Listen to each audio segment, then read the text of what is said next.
Good morning. I am so excited to be doing the second homeschooling call with you ladies. The first one, if you haven't had a chance to go listen, I really recommend listening to the first call because throughout the 12 months that I'm going to be sharing about homeschooling, we're going to start with the foundation. And then from the foundation, we're going to then create the vision. And the vision is what we're going to be doing today. And then throughout the 12 months, we're going to be incorporating a little piece at a time. And when we look back, we're going to have a big, beautiful home full of shalom. And it's going to be awesome. And I can't wait to hear your testimonies from when we first started to at the end of our sessions. And so I only have 30 minutes every month because I definitely want to leave time for us to fellowship and roundtable together. And I am not an extremely seasoned homeschooling mom, but I'm very eager to chat with other women who have been through it before and bring you the information. So when I was talking to Crystal about what I wanted these calls to look like, I wanted it to be a place of community and fellowship, and for me to go to these seasoned women and to collect all of the fruit that they have to offer, squeeze it into 30 minutes, and then give you the juice. And so that's what my goal is here, is that whether you are very seasoned or whether you are not even sure you want to homeschool, that I can pack all the information that you need and encourage you. So a lot of the information that you're going to be hearing is maybe not new information for you, but it's going to be reminders that are going to set the foundation and set the vision and set the mission. So when everything's chaotic in your house, you can still hold on to the shalom. You can still hold on to the unity that you're going to create for yourself with a strong foundation. So when I started my homeschooling journey, I chatted a lot about that in the first video. So I really, once again, recommend you watch that. But I am a mom of 4 boys, and I'm an adoptive mom and a twin mom through adoption. So I have 2 7-year-olds, and they're all boys. So I have 4 boys, and they all learn differently. I have a son with autism, and then I have also a nursing baby. So I feel like the chaos in my home can be overwhelming. And so if I don't stick to these reminders, I often feel like I'm either comparing myself or I'm not sticking to the biblical model, which I want to remind you of today. So, like I said, I only have 30 minutes because I definitely want us to roundtable. So if you have anything that you think of, you can put it in the chat and we can go back and we can revisit it, or you can just write it down and we can share it with each other at the end. I'm not going to be looking at the chat right now because I'm still learning how to navigate these calls, but I'm very excited to chat with you at the end.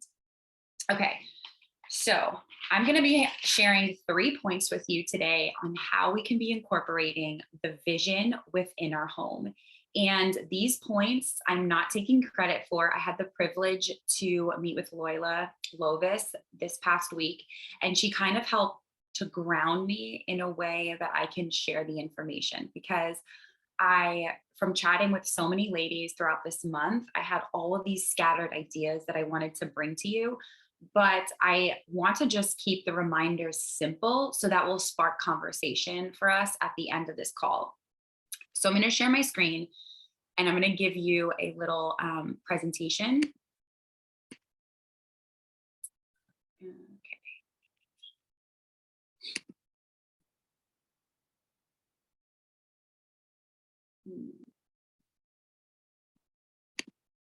Sorry, just stick with me.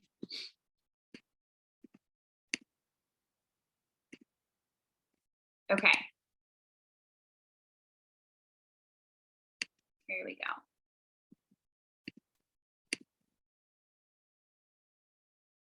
Okay, can you guys see that? I'm going to look in the chat to make sure that you can see it.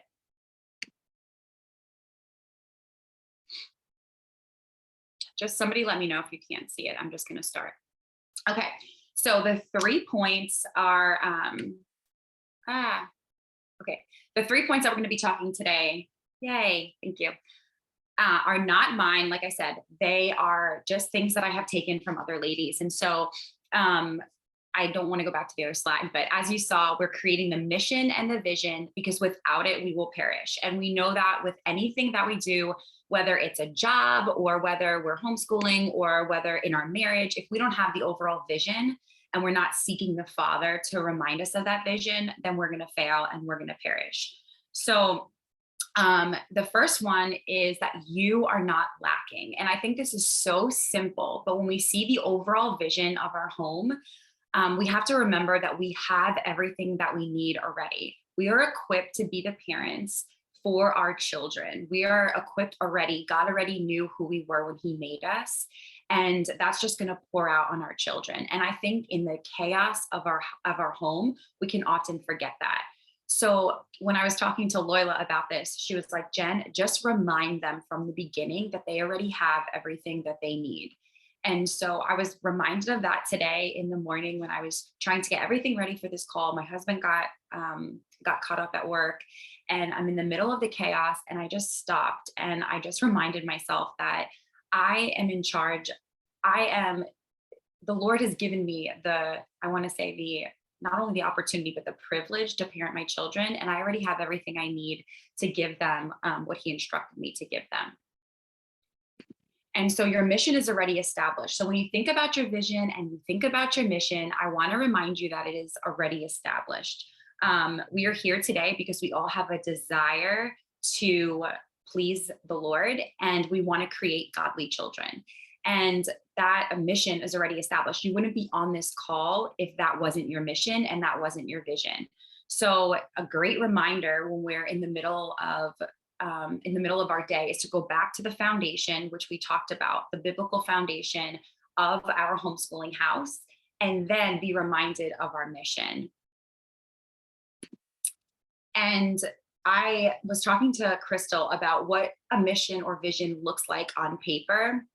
And hers, well, that she will raise up a generation capable of sharing the love of God in everything that her children do, in everything that her children say, and in everything that they write. So the message of our Father is revealing in the character of His children. And I think that just goes to say too, like the foundation is teaching and writing the commandments on their heart in everything that they do, when they wake up, when they lie down. And I think when I started my homeschooling journey, I thought I was lacking for sure because I didn't even know a curriculum to use. And I was more focused on what a curriculum's vision was for my family than what the Father has already equipped me with. He already has given me the mission to love and guide my children in the obedience of the Lord, teach them the law, write it on their hearts, and teach them that sometimes even for me, I'm going to fail as a mom, but I'm going to seek Him. I'm going to be convicted. I'm going to obey because I love. And that's where the joy is going to come from. And so I think when Crystal wrote this, I wanted to share it with you. And I know everyone's is going to look a little different, but overall, we want to reveal the character. We want to leave the fragrance of the Messiah and reveal the character so other people can see the Father in us. When they come into our home, there may be children running around, there may be homeschooling books everywhere. We may be battling between being a Mary, being a Martha, but at the end of the day, the unity that other people are going to see is going to reveal to them the message of our Father, and it's going to reveal the character in our children. And so I was talking to Sabrina, and I was asking her some of her advice for a homeschooling mom and what her vision looks like. And she recommended the book, which I think we're going to put in the chat. And I'll also share it with you guys on the end with the resources. But the book is called Teaching from Rest. As soon as she sent it to me, I started researching it, watching YouTube videos on it, and then I ordered the book. One of the great examples that I absolutely love was about the garden, and I'm going to share that with you. So sometimes when we have a garden, we look at the end result. We see a beautiful garden with fruit and vegetables, and we want that. But we are not responsible to just snap our fingers and create the fruit, snap our fingers and create the vegetables. We have to take it step by step. We have to plant the seed, water the seed, nourish it, make sure that it has sunlight. And then we can look back and we can say, wow, there is the fruit. And so we don't have to be responsible just to create the miracle right away. We should allow the Father to create and fill in those gaps for us. And if we don't leave the room, if we hold on to the control of having everything that we want and we want to do it all, we're never going to see those gaps being filled. And so I really thought that this was a great example, and I really encourage you to get the book as well as we create this house in our homeschooling journey. Okay, the next is a new creation. We know that you cannot replicate the school model because it is completely broken. That's the reason why we're homeschooling our children. That's the reason why I pulled my children out of public school and I'm homeschooling them. It is broken. So to take our children out and then just create the vision that the public school system has, or a private school has, or any other school besides your home, is never going to work with the shalom. You're never going to create unity, because the values of a school and the values of our home, which is to teach the children to write the law in their heart, to teach them love, and to work in unity with each other, is never going to mirror the school. Will there be some things that might be similar? Of course. But for me, I was an educator for many years. I had my master's in special education. And so when I transitioned into being a mom, I talked about this too in my last call. It looked very different. And I almost had to unschool myself to unschool my children. And that for me was very challenging, but I went from all of this structure and all of the demands to freedom, and that freedom to stop. Yes, the dishes have to be done. Once again, it's the battle being the Martha, the Mary. The dishes have to be done, but we don't want to miss those little glimpses of being with our children and being intentional, because that's where we're going to see the most fruit. Okay, so Sombra, when I was sharing with her about homeschooling and what the vision looks like, I thought she shared with me a lot, and I'm going to be taking bits and pieces of what she shared throughout the year. But one of the things that I love is she said, my homeschooling Bible verse is, work at it with all of your heart, as if you're working for the Lord and not for man. I have always tried to see my kids as a future member of the kingdom, serving Yehovah. I do not seek for my kids to keep up with the public school curriculum, but keep up with preparing them for a life of service of the kingdom.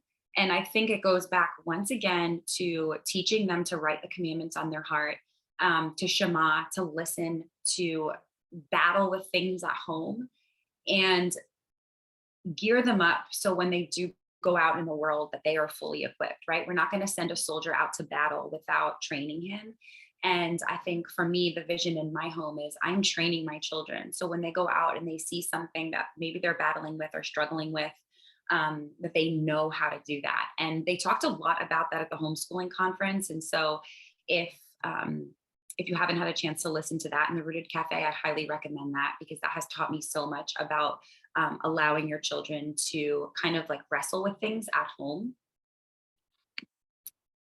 Okay, so when we feel pressure, we always have to go back to the biblical model. And once again, this is the foundation. This is what I talked about on our first call. And we are going to feel the pressure, right? We're going to wrestle with these ideas ourselves. Did I make the right, decision to homeschool my children? And I think if we just go back to what the Bible says, right, we're going to find that we can stay grounded there and be reminded of this model and continue to be encouraged. And the one thing that I wanted to say is that when we are a new creation, we cannot compare ourselves to anything. We cannot compare ourselves to our neighbors. We cannot, once again, compare ourselves to what the school system is doing. And I think that having the internet and having this community of women is amazing. It has given me and brought me so much life. But at the same time, we can get in the trap of comparing ourselves to other homeschooling moms. And that is something that I do not want to do on these calls. I want this to be community. I want you to be able to share. This is the vision that I have, and I'm struggling with these things. Because if we start to compare ourselves, it's just going to be a trap. And I think social media social media has pushed all of these things on us. So when we go at the end of the night and we're already tired and we probably should be picking up our Bibles, um, or sitting still in the secret place with the Lord, we are on social media scrolling. And I think that it's very easy to get into the trap of comparison. Um, and so I wanted to give you a little example that I thought was really helpful to me to see an image and to see the visual. And, sometimes when I'm scrolling and I'm trying to find an idea for tomorrow, I see this mom that has the idea that she's super intentional with her children. She's out in nature. She spends 7,000 hours a year outside, and it has literally given her children life. And I put that in the back of my mind. And then I scroll and I see this mom who takes her children to the museums and all about life experiences. And I'm like, wow, I want to be that mom.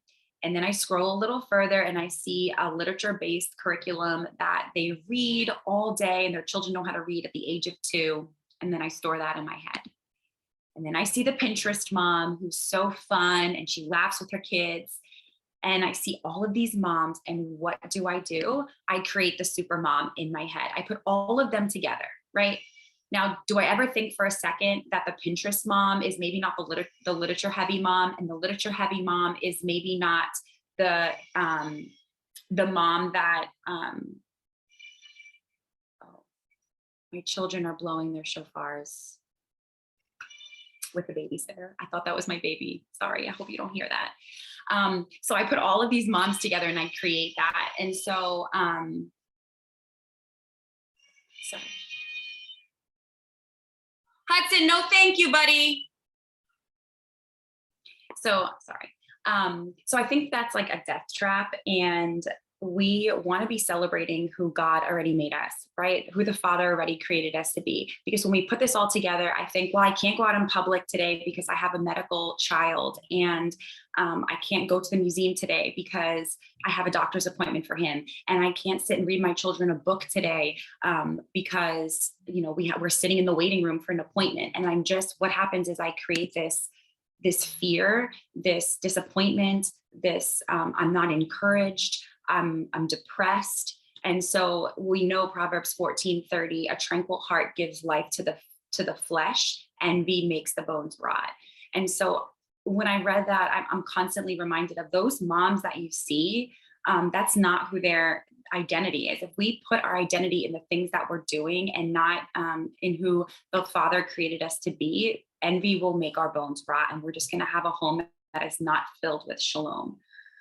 We have to celebrate who we already are. And I think one of the best ways to do that and to keep the vision and keep the mission in our home is Proverbs 31. Before my husband started praying that over me on Shabbat, I was literally saying it to myself every day. I was reading it because I felt so discouraged as a woman, as a mom, as a daughter, as just being in community. I felt overwhelmed. And so reading, replacing the trap of comparison with Proverbs 31 of the heart is to the Lord and we're doing okay. When we hear Proverbs 31, we're not supposed to be more. We're just celebrating who the Father already created us to be. And I think so much as moms, we want to take on all of these characteristics. And what happens is, we constantly think that our kids have to be good at certain things and we have to be good at certain things. And we're putting them into this category of, I need to be the Pinterest mom. I need to be the literature heavy mom. When our children just need to see us be a mom and love them. Okay. And the last one is to create life. Okay, I thought this was really, really good. This was the last point that Loyola and I spoke about. And society is not living in lifestyle, but rather death style. We are fed so many lies. Even growing up, I was told, many times that I was a burden, that we deserve as adults, as married people in the world, we deserve to have our time. is totally true. I love going on dates with my husband. I love putting the kids to bed and going down in the basement and eating dinner together. Um, but our children are not burdens. And I have been fed this so many times by people that I love and that love me and my children. But those were just lies that they were fed. We should just push them in front of the TV, allow them to do whatever because our life is more important. We deserve to be happy. And that is really that's a death style. And we want to take that and we want to trade it in for for a home filled with shalom and life and vision for our children. We don't want to push them away. We want to be in unity with them. And when I was sharing with Loyola what I was struggling with, she made a very good point. And she said, you got to home life and like curriculum, those go together in unity. And when we can have our vision set on combining those, it might not be easy, but it'll be worth it. That's where we're once again going to see the fruit, because I really fell into the trap of push my kids away, have them play quietly so I can listen to my podcast and make the dinner. And this is what it's supposed to be like, instead of, okay, everyone come into the kitchen, everyone's helping, everyone's going to see mom do her thing. You guys are going to be helping out. And that's what homeschooling is about. And so creating that life in our home, baking together, serving together, that's where we're going to see the most fruit. We want to create the unity, the shalom, and the hearts that truly want to serve each other. And sometimes I have those days where my kids are screaming at each other and who wants to pour the flour in to make the challah bread? And it was my turn and you're not nice. And sometimes I think to myself, oh, this is not shalom, this is not unity. But then I'm reminded that I have to go through these things with my kids. And I have way more opportunity to do that when they're home with me and to teach them the way to go about it. And my toddler is still going to have his toddler moments, and my 7-year-olds are going to have their moments, and my 7-month-old is still going to need to nurse all the time, and I'm going to lose my patience. But if we can all work through those things, even though it might be chaotic, once again, we're grounded and we're creating life in our home. And I wanted to give you this example. Like I said, running your home and educating your children are the same thing. And this is my son, Carson. He's 7. And when we adopted him, he had a lot of attachment disorders. We're working through that. We're working through a lot of these things. But I found, working with my therapist, that I was able to get out a lot of my frustration with working, and my stress, my anxiety with working with my hands. And so that's where I found the joy. I would love to put the kids to bed, and like, this was my thing. Well, my son would always want to be in the kitchen with me. And it was very triggering to me because I had so much control, because what I made for my family, I thought was what my family saw me as. So if my challah bread wasn't perfect, then I thought, oh, that's on me, right? That's how they're going to be viewing me, instead of thinking, who cares what people see me as? I want the vision of my home to be one of shalom. And so, when I saw and I heard that this thing of that it should be in one, I really wrestled with it. I didn't want to give up that control. That was my thing, right? I didn't want to let that go. And I realized that I can have both. I can put the kids to bed and maybe do some things in the kitchen, or, I have a chalkboard wall now, and I can do my drawings, and I can let out my anxiety and my stress and listen to worship music and do that. But this is a wonderful opportunity to connect with my son. His love language might not be sitting on the couch and like cuddling and reading a book, because that's overwhelming for him. He didn't even have love for the first 3 years of his life. He didn't know what that meant. So for me to think that the vision in my home was only going to be how I wanted it, it wasn't right. I was totally convicted of it. And it wasn't right away where it's like, the Father showed me what the vision should have looked like in my home. And a lot of my family members looked at my son, and he has sensory needs, and he wants to touch everything, and he wants to lick everything. And they're like, how do you let him in the kitchen? And so once again, that death style of, you deserve that time, Jen, put him in front of the TV. And once I invited him into the kitchen and I saw, like, he might not be baking like everyone else, but the vision for my family needs to look like this, because this is where I'm going to connect with him. And so although our visions might have the same foundations biblically, it's going to look different in everyone's home. For me, it might look like sitting on the couch and watching a music video with him because that's how he connects, and being in the kitchen with him and him licking everything. And I don't have to serve that challah bread to my neighbors, but if it makes him happy and that's the vision that he wants in our home and that's going to create the shalom, then I want to be there for it. Another example that I want to share is that I think as this is like a home that I grew up in, is we are pushed to try out different things, whether it's dance or football or baseball. For my husband, my husband played baseball, professional baseball, for 10 years. So growing up, his whole identity was baseball. From the moment that he had a baseball in his hand until the day that he retired, that was his identity. And so that's what he was told that he was good at. He was told that he was a great baseball player, that he was a great pitcher, that he was great at teaching others how to play baseball, that he was great in front of the camera when he was in interviews. And so when he walked away from that, he didn't know where his identity lied. In one of the books that was recommended, I will share later when we have our roundtable. But he's been reading and he's been coming back to, what does the Bible say? What does the Father think of me? And I think the vision in our home for our children has to be that we don't praise them for being good at sports or being good at dance. I mean, come on. I feel like they're exposing our children way too young to things. And, family and friends want to know why we're not doing all of the things. But then I look at this and I see the vision for my family. I see the vision for my children. And you know what? Maybe my son loves to bake and my other son loves to set the Shabbat table. And I want to praise them in those ways and say, I see the way you're reading your Bible on Shabbat and you're sitting with mommy. And I think I think you have so much life there. And I'm so proud of you for getting the candles ready for Shabbat before I even ask you. And thank you for playing with your brother so mommy can make dinner. And just, making sure they realize that they are more than sports and they are more than the clothes they wear, because those are the things and the lies and the death style that it's getting fed in society, and not the lifestyle that we want to be teaching them at home. Okay, so as I kind of come to a close here, I'm very proud of myself. It's just about 30 minutes. I want to recap, give you guys a reminder, and then share some resources with you. So once again, you are not lacking. You want to bring forth to the Father your bread and fish and let him feed the multitude.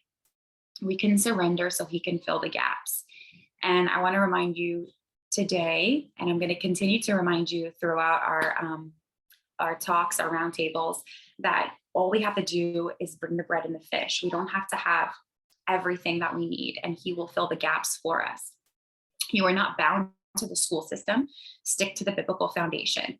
Remind yourself that you're enough. Your vision may look different than your neighbor's vision, than Danielle's vision, than Tara's vision. But that's okay, because that's not our job. Our job is not to create the vision like everyone has. Our job is to just bring what we have, stick to the biblical foundation, and then give life-giving opportunities in our home, which is the last point. Create life-giving opportunities in your home as if you are working for Lord and not man. And once again, I'm still struggling with this, and I'm constantly humbled in this area, as we all are, I'm sure.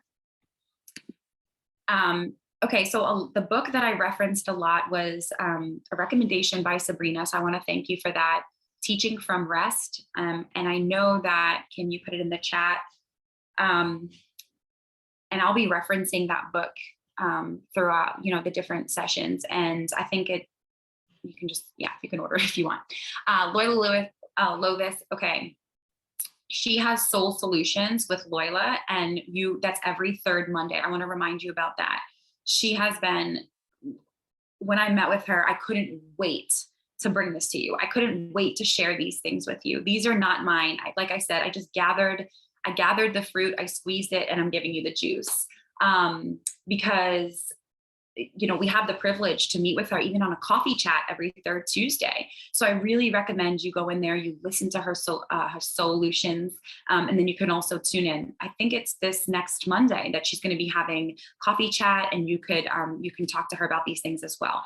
The vision or the mission that I thought this call was going to have was completely different, because after talking with her, I stayed up last night until like midnight, and I changed this whole thing around because this is what I wanted to give you guys today.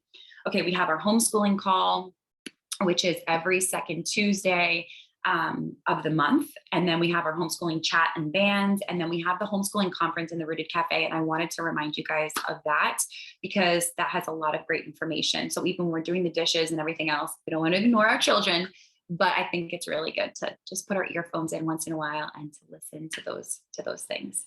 So I am going to stop sharing my screen if I know how to do that.